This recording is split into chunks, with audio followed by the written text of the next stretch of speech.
Hi, ఎలా ఉన్నారు friends? ఈ వీడియోలో మీరు ఆర్టిస్ట్ అవ్వాలని అనుకుంటున్నారా?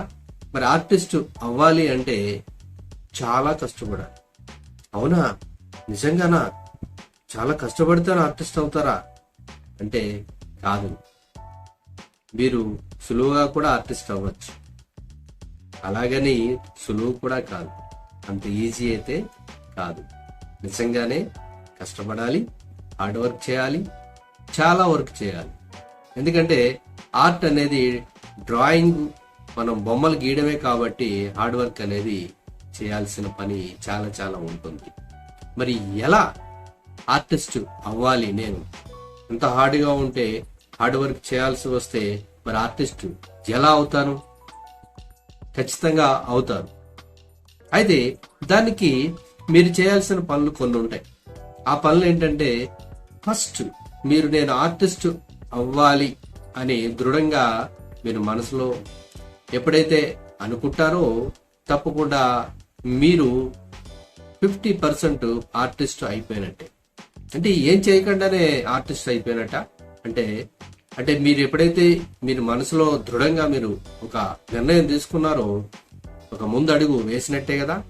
ఈ సాధారణంగా ఎవరైనా వారి జీవితంలో ఏదైనా సాధించాలి అంటే ఒక అడుగు వేస్తే అది 1000 అడుగులు అవుతుంది తర్వాత. సో ఇది కూడా అంతే. దీంట్లో ఏమి లాజిక్ లేదు, మ్యాజిక్ లేదు.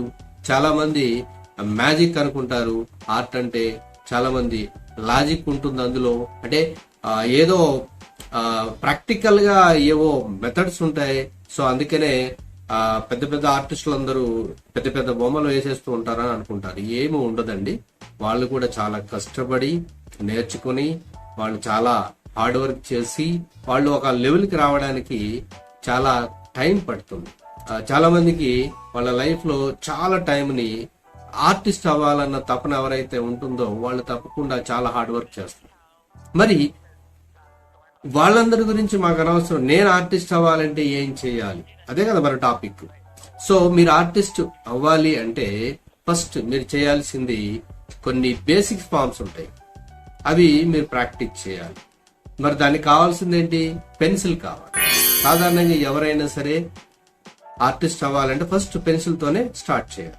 సో పెన్సిల్ తీసుకొని మీరు ఒక వైట్ పేపర్ తీసుకోండి, లేదంటే వేస్ట్ న్యూస్ పేపర్స్ ఉంటే దానిపైన మీ ఇష్టం, మీరు ఏం గీస్తారో, మీ మనసులోంచి ఏమొస్తుందో దాన్ని డ్రా చేస్తూనే వెళ్ళిపోండి.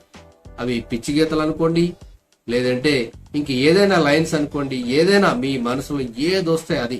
చిన్నపిల్లలు చూడండి, గోడ మీద మనం పెన్సిల్ ఇస్తే తెల్లని గోడను నల్లగా చేస్తారు. సో మనం కూడా అంతే.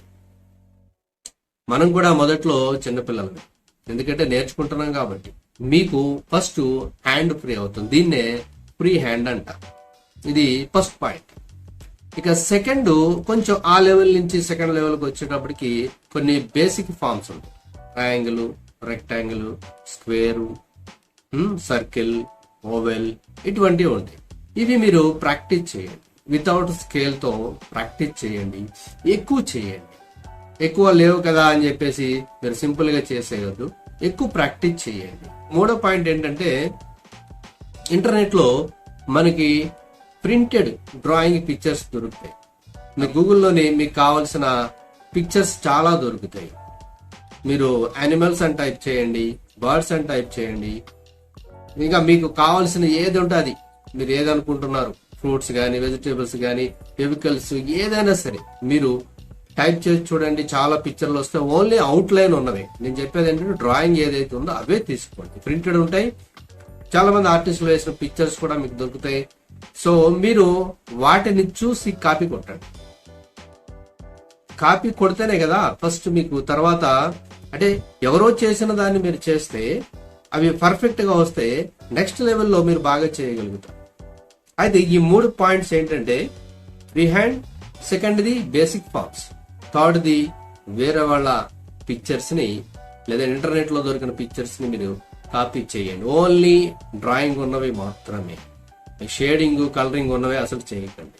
ఇవైతే ఎప్పుడైతే చేస్తారో, అంటే ఇప్పుడున్న ప్రస్తుత పరిస్థితుల్లో ఎవరు కూడా ఓపిక్ గా చేద్దామని ఎవరికి ఉండదు. కాకపోతే మీకు ఈజీగా అన్ని దొరుకుతాయి కాబట్టి వాటిని మీరు మీ చేత్తోనే చేయాలి. ఆర్టిస్ట్ అవ్వాలంటే నా చేతితో నేనే చేస్తాను, ఆర్టిస్ట్ అవుతా. వేరే వాళ్ళు చేస్తే నేను ఆర్టిస్ట్ అవ్వను కదా. సో మీరు ఆర్టిస్ట్ అవ్వాలి, ఒక మంచి పెయింటింగ్ చేయాలి, లేదంటే మంచి డ్రాయింగ్ చేయాలి అంటే మీరు ఆ కోరికను మీరు మనస్ఫూర్తిగా ఆర్టిస్ట్ నేను అయ్యాను అని తీర్చుకోవాలంటే తప్పకుండా మీరే చేయాలి. కాబట్టి ఈ 3 పాయింట్స్ ని ఈ వీడియోలో గుర్తుపెట్టుకోండి. వాటిని ఎలా ప్రాక్టీస్ చేయాలి అనేది నేను నెక్స్ట్ వీడియోలో చెప్తాను. మరి నా ఛానల్ని మీరు సబ్స్క్రైబ్ చేసుకోండి. నెక్స్ట్ వీడియోలో కలుద్దాం. Thank you.